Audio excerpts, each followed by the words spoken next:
Hello, my name is Kyle Wright, and today I'll be talking to you all about the sport of wrestling. Wrestling is one of the first sports known to mankind. It was held in the first Olympic Games in ancient Greece. It was popular in the high class in Europe in the Middle Ages, and in the modern day it is a part of the lives of millions of athletes worldwide. The great collegiate wrestler and coach Dan Gable once said, "Once you have wrestled, everything in life is easier." As someone who has wrestled all their lives, I can directly attest to what Dan Gable has said and can say that it is very true. Wrestling has taught me a lot about my personal mental and physical strength, as well as what may drive me. Over the years, wrestling has gained in popularity, attracting more and more youth every single day. We will first follow wrestling through history, to ancient Greece, through the Middle Ages, and into the modern day, and then go over the potential health benefits as well as health hazards of the sport. So let's start with wrestling in history.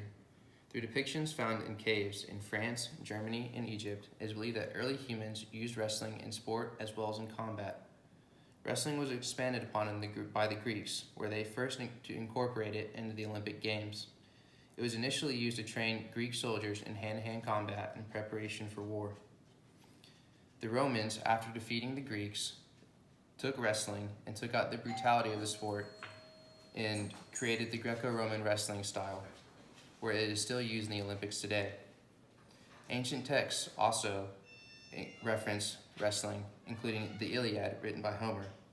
After the fall of the Roman Empire, the Europe, as well as wrestling, went into the Dark Ages. Although there were no Olympic Games, wrestling still lived on in the high class.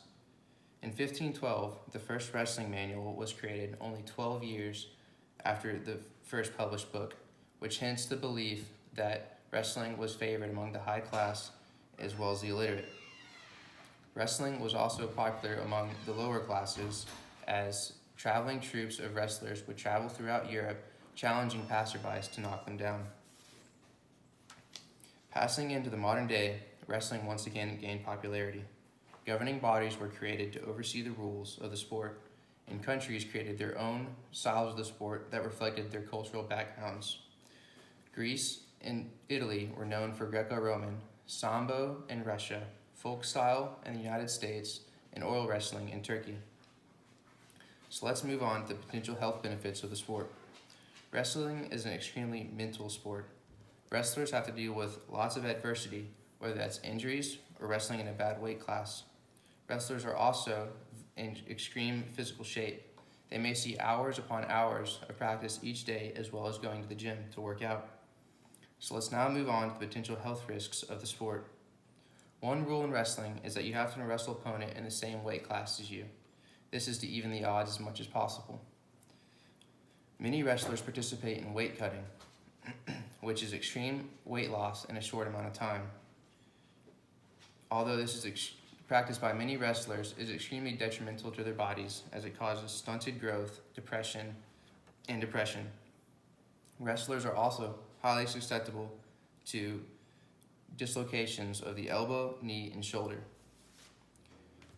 Cauliflower ear also plagues wrestlers, as it's caused by constant friction to the ear, and where it will fill up with fluid and can be permanent if not treated correctly. In conclusion, wrestling has evolved from a primitive sport in ancient times to a sport with dozens of techniques and styles worldwide.